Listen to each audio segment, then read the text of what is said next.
see a contract on the horizon, a contract of historic proportions, the largest contract for legislative workers nationally. But there are sticking points, and we want them gone.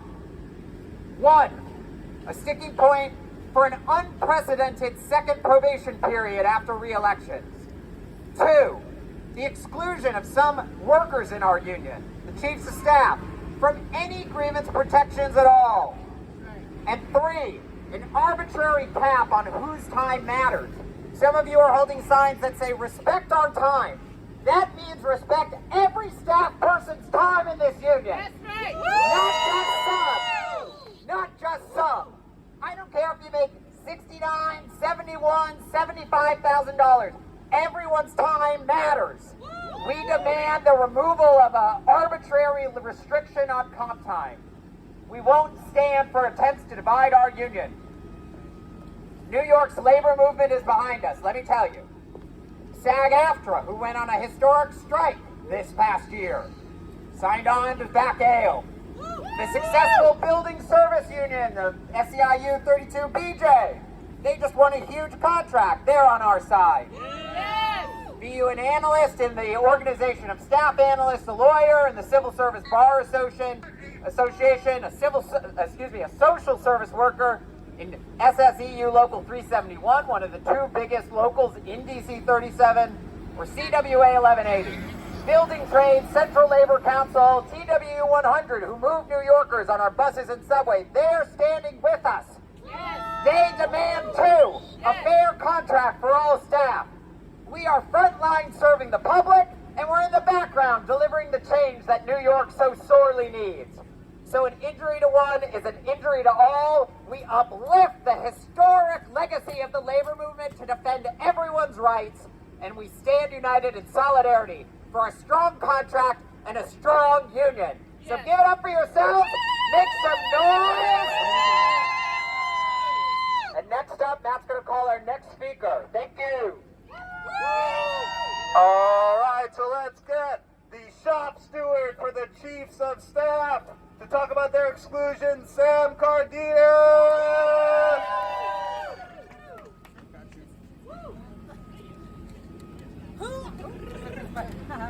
Who are we? ALE. Who are we? ALE. We are all ALE, including Chiefs of Staff. My name is Sam, shop steward for the Chiefs of Staff, and I am here to say something that we all here know. Chiefs of Staff play an essential role in the functioning of our 51 council offices. We are the bridge between our members and our team. This carve-out of Chiefs of Staff as the only title who are at-will employees is intentional, and we will not stand for it. Chiefs of Staff are given responsibility and trust. We serve as legal voting proxies. We were responsible for the legislative, budget, and constituent priorities for our members. Our unique position is only enhanced with an accountability measures. Chiefs of Staff are able to better do our jobs if we feel secure in our role. How can we advocate for our staff? How can we advocate for our team and our constituents if we are at-will employees? We are asking for a simple conversation, due process or compensation. So I ask again, who are we? ALE. Who are we? ALE. Chiefs of Staff will not remain at-will employees. So thank you for all of you all for showing up out here, and we're going to continue to be out here every stated. Back to you, Matt. All right, so let's get one of our bargaining committee members, a staffer in the finance division who knows exactly what it's like to be on the legislative side, the council member aide side, experience working in the state assembly. We say 2 worlds, 1 family. Let's go, Casey Leisky. Always a fan of the Phil Collins reference, thank you. So, my name is Casey Leisky, and I am a former district staff member, and I currently work for Central Staff. As someone who has staffed on both sides of this union, I have a lot of opinions regarding the salary cap on comp time. Limiting comp time to staffers who make under $75,000 will force our members to choose between raises and promotions and being compensated for their time. Chiefs and senior staff in member offices often work just as many hours, if not more, than the colleagues that they supervise. Community boards and public meetings, in addition to staffing their member at events on weekends and late evenings, mean that they are also working significantly over 35 hours each week. Speaking from a finance perspective, our team pulls 50 to 60-hour weeks during budget season. There were nights last spring where some of us were still at 250 until 11:30 at night, and we were asked to work on Mother's Day when we had a deadline that Monday. All levels of analysts do this work, and senior analysts often have even more deliverables due to their higher title. Yet they will not have access to be compensated during the current contract for the extra hours that they are working. This is unfair, and we are not asking for more time. We're asking for our personal time back that we gave to this city. All right, so let's get up. A member of our bargaining committee, your Manhattan Borough Steward, Brandon Jordan.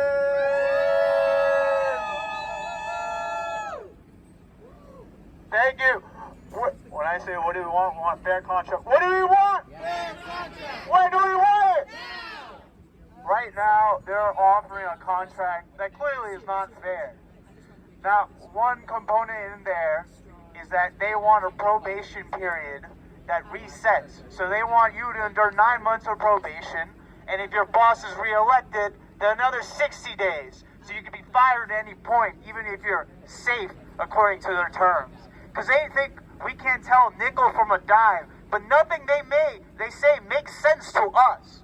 So frankly, what they are offering right now is a policy unprecedented in other unions, and they want us to swallow the poison pill and say, this is what you want because you work for the boss. That's not it. It's the other way around, where they work for us. They are at our will. We are the backbone. We are the spine. We are the engine to the train. And we don't have an engine to that train. Where does it go? Clearly nowhere. So what we are asking for is a clear, just cause policy. Because you can go out there in public and say 60 days for all, but you can't come to us and say 9 months and then another 60 days if you're reelected. Because frankly, that's not fair and that's not right for our members. And I just want to talk about the real toll on staffers for at-will employment. We have seen grotesque abuses of power at this council while we have been living under the rule of at-will employment. We have seen people fired because a council member didn't support their sexual orientation. We have seen staff have their disability accommodations revoked as a form of discipline. We've seen staff go from you're a full-time staffer, you did something I didn't like, guess what? I'm cutting your hours. You're becoming part-time staff now. And they've done that as a form of discipline. This council cannot be trusted to police themselves. They need a counterweight. We need an independent arbitration process to make sure that we have rights on the job. There are unions all across the country in Massachusetts, California, Colorado, Chicago, legislative staff unions who are looking to us to lead the way. And this specific policy, this re-election reset, is specific to what we do. And we have to fight it, and that's why we're out here today. We're going to get our picket started now. So who are we? ALE! Follow me. Who are we? ALE!